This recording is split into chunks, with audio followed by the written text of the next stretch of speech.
Welcome to Civics in a Year, the podcast that makes civic literacy fast, accessible, and surprisingly engaging. In just 10 minutes an episode, we'll tackle one of 250 essential questions about American democracy, how it works, why it matters, and what it means for you. Whether you're a student, a teacher, or just someone who wants to better understand your country and your rights, you're in the right place. Civics in a Year is powered by the Civic Literacy Curriculum from the Center for American Civics and is produced in partnership with the School of Civic and Economic Thought and Leadership at Arizona State University.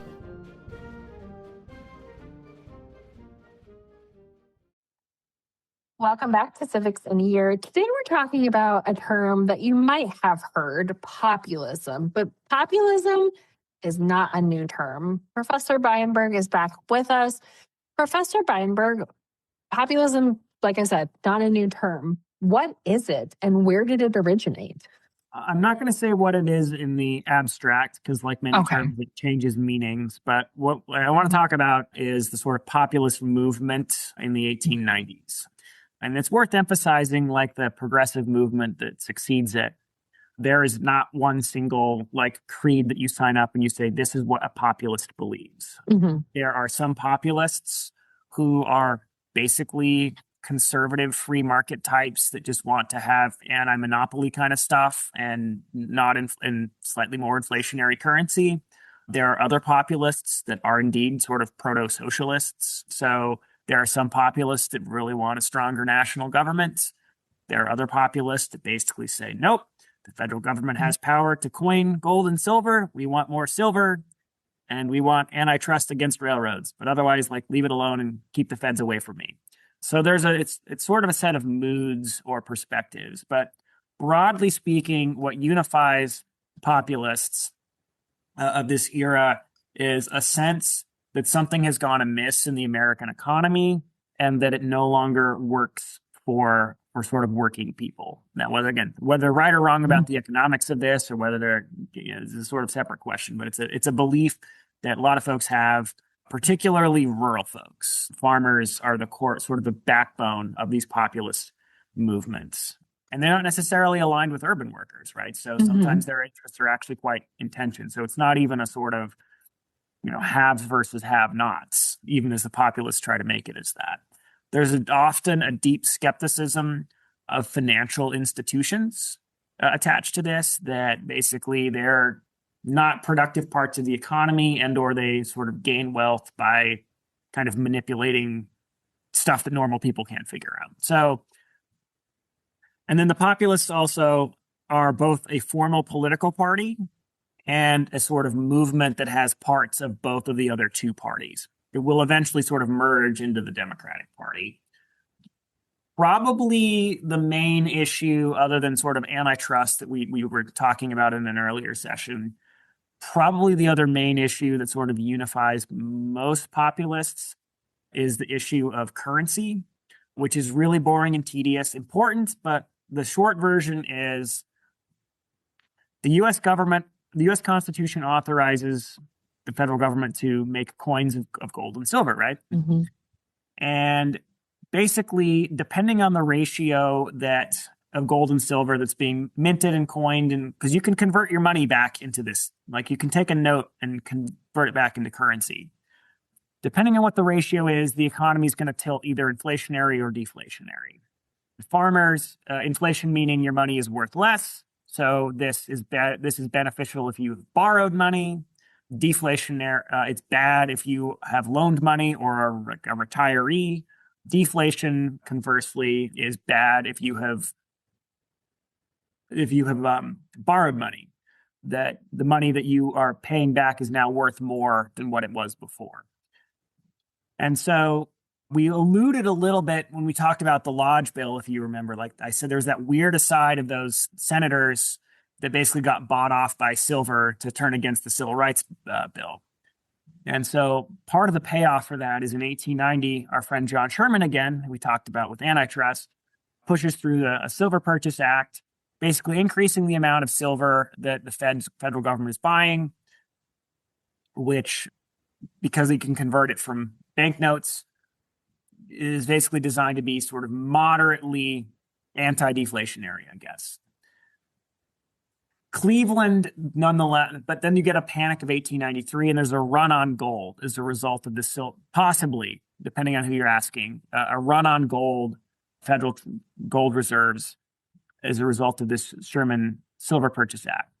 And so this is particularly harmful to farmers. So they basically so Cleveland has them repeal the Sherman Silver Purchase Act. The farmers basically want it more or less restored and enhanced. So they want basically more silver and higher percentage of the currency being minted being made out of silver, which they think will be useful to farmers. And there's an economic panic in 1893, arguably the worst before the Depression. And this sort of sets off all sorts of negative economic consequences, job losses. So people are then trying to figure out, what do we do about this? And part of the end up debating is this currency question. And this ends up launching the political career of William Jennings Bryan, who's not a nobody. There's an account that he's just this random backbencher, oh, wow, this guy's a genius. No, he was pretty well known as being a good orator before. But he realizes that he thinks there's a political market to bring together basically working people across the country on behalf of silver. And so hadn't really been planned, but the 1896 presidential election ends up being largely about metal. They wanted to be about tariffs originally. McKinley is the author of a major tariff about a few years before. McKinley had been actually moderately kind of pro-silver earlier, and so it's a little odd for him to end up as the hardcore gold guy, which is partly why his campaign people, instead of going after Bryan so much, they do go after Bryan. They go after this guy named John Peter Altgeld. Have you ever heard of this guy? I've never heard of this person. Never. Most people have not. I insisted we put one of his little speeches in our Introduction to American Government reader. But Altgeld is the governor of Illinois. He's very, very politically powerful and is a leader of the populist movement. He can't run for president himself because he's German-born. But he kind of rises to political prominence during the Pullman strikes, the railroad strikes. So there are prominent railroad strikes in the 1890s during this Depression. Grover Cleveland has the military put the strikes down on grounds that it's interfering with the mail. He says, I'm obligated to enforce federal law. The mail isn't getting delivered because the railroads are all on strike. Altgeld goes after him on the grounds that, and this one is contemporary. He says the federal government cannot deploy the military for law enforcement unless requested by the state under Article 4, right? Just for violence. He says, look, the mail is still getting delivered in other ways. They're letting the mail trucks go through and mail trains go through. So you don't have the enforcing the law argument here. And so then it's just basically domestic violence in the constitutional sense. And he says, you have to have the state's permission. We didn't ask for it. And so he goes after the pro-states' rights Cleveland guy as a sellout on this. But Altgeld is an easy target because he's basically he's very pro-labor in ways that Theodore Roosevelt starts to get his political career going, basically going on tour saying, if you back Bryan, you're going to actually get Altgeld, who's this foreign-born communist that will ruin America. And so they all make Altgeld out to be Bryan's puppet master, even though Bryan and Altgeld don't really like each other, it's my understanding, and Altgeld actually preferred somebody else. But yeah, Bryan very famously in 1896 basically gets the Democratic Party nomination by giving a speech saying that you're going to crucify, the famous line is, you're going to crucify basically working people on a cross of gold if you make the currency just about gold. The interesting thing, though, is if you read the speech, as much of the speech is actually protesting, because officially the Republican plank doesn't say we're going to do gold. They say we'll do gold unless we can talk the other countries into unless the other countries, we make an agreement to do silver. So a big chunk of the speech is actually a national sovereignty piece saying McKinley can't even say gold is good.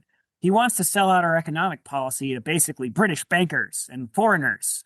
And so it's this weird kind of proto America first kind of language. And then it pivots back into and you're screwing over workers. It also complains a lot about the income tax had just been struck down, which had been something else that populists had wanted to see, that the tax basis shifted. particularly. Almost everybody who pays the income tax originally is like in New York and Connecticut because it's a very high, very, very high income threshold. It gets struck down in the Pollock case in 1895, basically on grounds that the Constitution has protocols for apportioning taxes, and the majority says you didn't follow the protocols. So that's basically what populism is pushing for in the 1890s. Bryan absorbs them into the Democratic Party. Most of their platform doesn't really get through. The feds adopt the gold standard, which they definitely did not want, or they sort of re-adopt the gold standard. They don't get railroads nationalized, which some of the populists wanted. The Populist Party wanted it, but they get a lot better regulated. So it's like with the progressives. They get some of their pieces through a little later. But yeah, Bryan sort of moves toward his other major focus, which is prohibition, which we'll talk about in another podcast. Bryan keeps running forever and ever and ever, but he doesn't obviously ever get to be president. He gets to be Secretary of State at one point, but that's about as high as he goes. But the populist movement sort of tapers off. The economic conditions change. And as I said before, they had a lot of different interests and perspectives. And so they just sort of fragment out again. And as a political movement, they basically just get sort of co-opted within the Democratic Party. Democrats lose, so Republicans don't feel that they need to be particularly responsive to their views.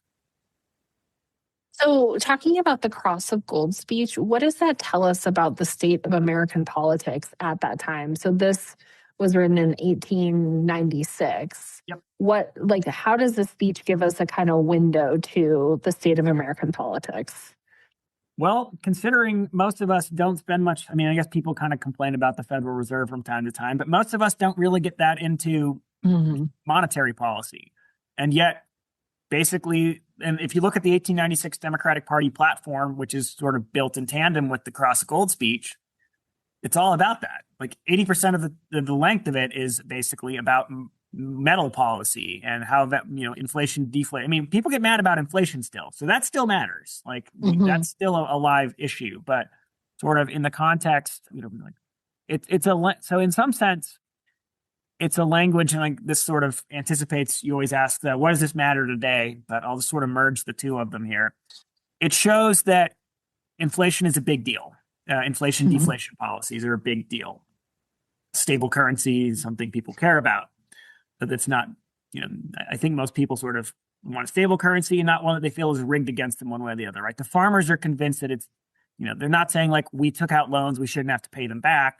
They're arguing we took out loans, we shouldn't have to pay them back at a different rate, right? Yes. And conversely, people say, I earned money, I shouldn't therefore have it devalued because the government's inflated, right? So there's this sort of intuitive sense of what I worked for or loaned or lent out or borrowed, like that should be sort of stable. But the fact that they're not talking about, I don't know, they're not even really talking about tax rates so much. The income tax, they're, grumbling about that a little bit, but it really is just about inflation, and it's inflation and the wake of, a depression. So those issues still matter, and they just show you how important that is in that one particular era. In one perspective, another perspective, McKinley wins, right? It turns out Bryan does not have an angry mass of all of the farmers of the United States. They're going to rise up and join all the urban workers and throw McKinley out. McKinley wins pretty handily. And in fact, the Republicans continue to dominate politics for quite a while, other than effectively when they internally slaughter each other after 1912. So it tells us that there is a large alienated constituency of rural Americans in 1890s who have a champion that they like, and Bryan is a good speaker. So the underlying issues still actually matter, even if the sort of gold versus silver framing feels very alien to us today. Well, and it's interesting talking about inflation and deflation. You talked about the panic of 1893. We have the Great Depression, we have recession. So we can talk about how boring monetary policy is, but it definitely affects our day-to-day lives. Even today. So it's an interesting conversation. And the Cross of Gold speech, I have read it in the past.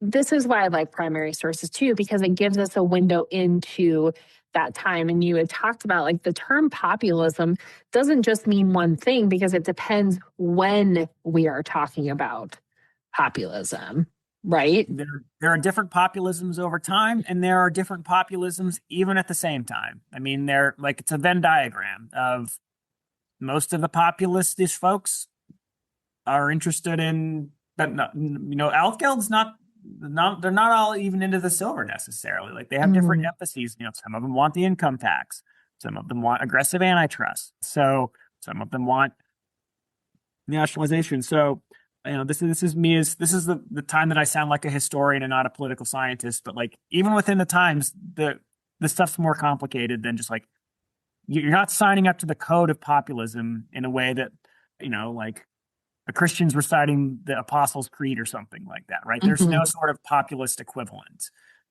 So there are populists that aren't that keen on Bryan. So yeah. So and when we're talking about income tax too, the 16th Amendment has not been passed yet, correct? Correct. So so a brief Civil War income tax gets passed during the Civil War, basically as a wartime measure, and the constitutionality of it is questionable at the time, but they sort of just phase it out and make it go away. So there's no income tax after, I want to say, like 1871, 1870, somewhere in there. And they put one in 1894 when they basically reduced some tariffs, and then they slap an income tax to sort of make up that revenue. And it gets struck down the year afterward. And could they have tailored that tax to try to clear the Constitution? Maybe. I'm not the sort of economic historian in that sense. But obviously, about a decade and a half afterward, there'll be a sort of renewed movement for an income tax, a constitutional amendment to sort of solve that problem. Okay. Well, Dr. Weinberg, as always, thank you so much. Thanks for joining us on another episode of Civics in a Year. If you enjoyed this episode, be sure to subscribe and share it with someone who cares about a constitutional republic as much as you do. For more episodes, resources, and updates, follow us on social media or visit us at civics.asu.edu. Make sure to check out the show notes for any relevant links. Special thanks to the United States Marine Band for their performance of the Stars and Stripes Forever. Let's keep building a stronger constitutional republic, one episode at a time.